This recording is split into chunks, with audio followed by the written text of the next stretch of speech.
আপনার ভোটার কার্ডে যদি জন্ম তারিখ ভুল থাকে তো সেক্ষেত্রে আপনি কিভাবে সংশোধন বা কারেকশন করবেন। তো আজকের ভিডিওতে সেই প্রসেসটি দেখাবো স্টেপ বাই স্টেপ, এবং এর জন্য কোন ডকুমেন্ট আপনারা অ্যাটাচ করবেন তো প্রত্যেকটি ডিটেলস আজকের এই ভিডিওর মাধ্যমে আমরা শেয়ার করব। তাই অবশ্যই ভিডিওটি প্রথম থেকে শেষ অবধি দেখার অনুরোধ রইল, এবং আপনি যদি আমাদের চ্যানেলে নতুন সদস্য হন তাহলে চ্যানেলটিকে সাবস্ক্রাইব করে আমাদের সাথে অবশ্যই যুক্ত থাকবেন। তো বন্ধুরা, ভোটার কার্ডের নতুন অ্যাপ লঞ্চ হয়েছে যার নাম হচ্ছে ইসিআই নেট। তো আজকের ভিডিওতে আমরা দেখাবো ইসিআই নেট অ্যাপ থেকে আপনারা ভোটার কার্ডের ডেট অফ বার্থ ভুল থাকলে সেটি কিভাবে সংশোধন বা কারেকশন করবেন। ভোটার কার্ডের জন্ম তারিখ অর্থাৎ ডেট অফ বার্থ যদি ভুল থাকে তাহলে কারেকশান করার জন্য আমাদের প্রথমে চলে আসতে হবে ইসিআই নেট এই ভোটার কার্ডের নতুন অ্যাপে। তো এখানে আমরা লগ ইন করে নিয়েছি। লগ ইন করার জন্য এখানে যে তিনটে লাইন রয়েছে এই তিনটে লাইনে ক্লিক করতে হবে। ক্লিক করার পরে এই প্রোফাইলে ক্লিক করতে হবে, এবং আপনি যদি নিউ ইউজার হন তো সেক্ষেত্রে এখানে রেজিস্ট্রেশন করে নেবেন, অর্থাৎ সাইন আপ করে নেবেন। আর যদি আপনি অলরেডি আপনার ভোটারের পোর্টালে মোবাইল নাম্বারটি রেজিস্টার রয়েছে তো সেক্ষেত্রে লগ ইন করে নেবেন। তো লগ ইন করার পরে এই ধরনের একটি ইন্টারফেস ওপেন হবে। তো এখানে আমরা এই যে প্রথমের অপশানটি ভোটার রেজিস্ট্রেশন ফর্মস, তো এই অপশানটিতে আমাদের ক্লিক করতে হবে। এই অপশানে ক্লিক করলে এখানে আমরা একেবারে চলে যাব 8 নম্বর ফর্মে, অর্থাৎ 8 ফর্ম 8 কারেকশান অফ এন্ট্রিজ, এই 8 নম্বর ফর্মটিতে আমাদের ক্লিক করতে হবে। এই অপশানে ক্লিক করলে এখানে নিচের দিকে দেখুন লেটস স্টার্ট বলে একটি অপশান রয়েছে, এই অপশানে ক্লিক করতে হবে। ক্লিক করে দিলে এখানে প্রথমে বলা হয়েছে যে do you already have voter ID or EPIC. তো আপনাদের কি ভোটার আইডি বা এপিক রয়েছে? তো অবশ্যই, তো ইয়েস আমাদের অলরেডি করাই আছে। তো এরপরে নেক্সট অপশানে আমাদের ক্লিক করতে হবে। নেক্সট অপশানে ক্লিক করলে এখানে দেখুন please enter your voter ID, অর্থাৎ এই ঘরটিতে ভোটার আইডি কার্ডের নম্বরটি বসাতে হবে। বসানোর পরে এখানে সিলেক্ট স্টেট অর্থাৎ রাজ্যর নামটি সিলেক্ট করে নিতে হবে। সিলেক্ট করার পরে ফেচ ডিটেলসে ক্লিক করতে হবে। ফেচ ডিটেলসে ক্লিক করলে দেখুন এখানে বলা হয়েছে we have found this record for your entered voter ID, please click on proceed button. অর্থাৎ আমাদের নিচে দেখুন একটি প্রসিড বাটন রয়েছে, তো এই প্রসিড বাটনে আমাদের ক্লিক করতে হবে। তো এখানে আমরা ক্লিক করে দিলাম।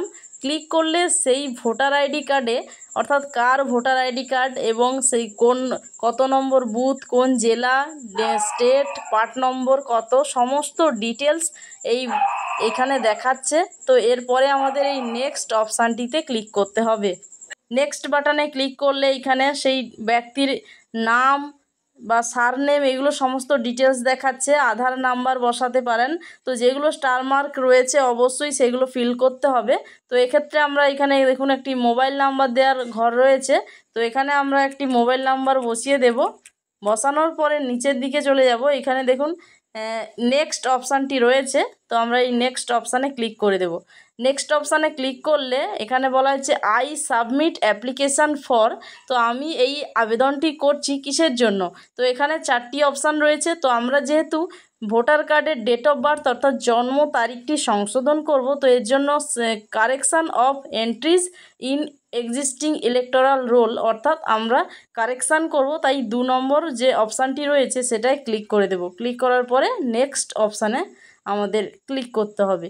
নেক্সট অপশানে ক্লিক করলে আমরা কি কারেকশান করব, তো এখানে কিন্তু ম্যাক্সিমাম আমরা 4টি কারেকশান করতে পারবো একসাথে, অর্থাৎ 4টির জন্য আবেদন করতে পারবো। তো যেহেতু আমরা ডেট অফ বার্থ অর্থাৎ এজ অর্থাৎ বয়স আমরা এখানে সংশোধন করব, তো সেক্ষেত্রে 3 নম্বরে দেখুন ডেট অফ বার্থ রয়েছে এবং এর পাশে একটি বক্স রয়েছে। তো এই বক্সে এরকম টিক মার্ক করতে হবে। তো আমরা এটাই ক্লিক করে দিলাম। ক্লিক করে একেবারে চলে যাব নিচের দিকে। নিচে নেক্সট বাটন রয়েছে, তো এই নেক্সট বাটনে ক্লিক করতে হবে। নেক্সট বাটনে ক্লিক করলে এখানে দেখুন ডেট অফ বার্থ বলে একটি অপশান রয়েছে এবং একটা ক্যালেন্ডারের চিহ্ন রয়েছে। তো এই ক্যালেন্ডারে আমরা ক্লিক করে দেব। ক্যালেন্ডারে ক্লিক করলে সঠিক যে জন্ম তারিখটি, তো সেই সঠিক জন্ম তারিখ এই ক্যালেন্ডার থেকে আমাদের বেছে নিতে হবে। তো এখানে আমরা সাল, মাস এবং ডেটটি এখান থেকে সিলেক্ট করে নেব।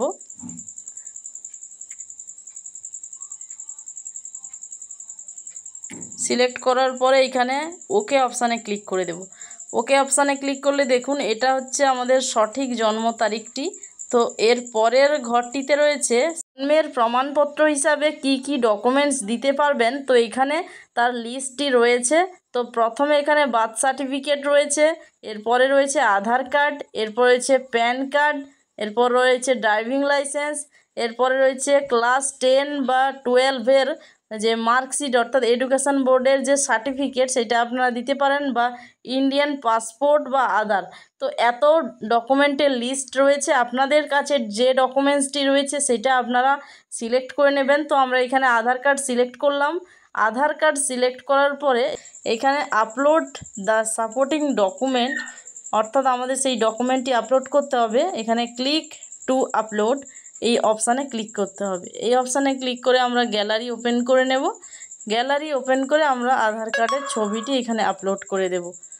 আধার কার্ডের ছবি আপলোড করার পরে নিচে যে নেক্সট বাটনটি রয়েছে, তো এই নেক্সট বাটনে আমাদের ক্লিক করতে হবে। তো এরপরে ডিক্লারেশন ওপেন হয়ে গেছে। তো এখানে অ্যাপ্লিকেন্টের নাম রয়েছে এবং আবেদন কবে হচ্ছে সেইটা রয়েছে। তো এরপরে নিচে দেখুন প্লেস অফ অ্যাপ্লিকেশান অর্থাৎ কোন জায়গা থেকে আবেদন করা হচ্ছে, তো সেই জায়গার নামটি এখানে বসিয়ে দিতে হবে। বসানোর পরে এখানে নিচে ডান অপশান রয়েছে, তো এই ডান অপশানে ক্লিক করতে হবে। ক্লিক করলে এখানে 8 নম্বর ফর্মের প্রিভিউটি দেখাবে। তো আমরা এখানে পুরো প্রিভিউটি দেখে নেব। তো এরপরে নিচে যে কনফার্ম অপশানটি রয়েছে এই কনফার্ম অপশানে আমাদের ক্লিক করতে হবে। কনফার্ম অপশানে ক্লিক করলে আমাদের আবেদনটি সাকসেসফুল হয়ে যাবে। তো এখানে একটি দেখুন ইওর রেফারেন্স আইডি, তো আমাদের রেফারেন্স আইডি নাম্বারটি জেনারেট হয়ে গেছে। তো এই রেফারেন্স আইডি নাম্বার দিয়ে আমরা পরবর্তীকালে এই আবেদনের স্ট্যাটাসটি চেক করতে পারবো, অর্থাৎ আমাদের আবেদনটি রিজেক্ট হয়েছে না অ্যাপ্রুভ হয়েছে, তো সমস্ত ডিটেলসটি এখান থেকে জানতে পারবো। তো আজকে এই ছিল আপডেট, অর্থাৎ ভোটার কার্ডে জন্ম তারিখ কীভাবে কারেকশান বা চেঞ্জ করা যায়। তো ভিডিও কেমন লাগলো অবশ্যই কমেন্ট করে জানাবেন এবং আমাদের চ্যানেলে নতুন হলে চ্যানেলটি সাবস্ক্রাইব করে রাখবেন।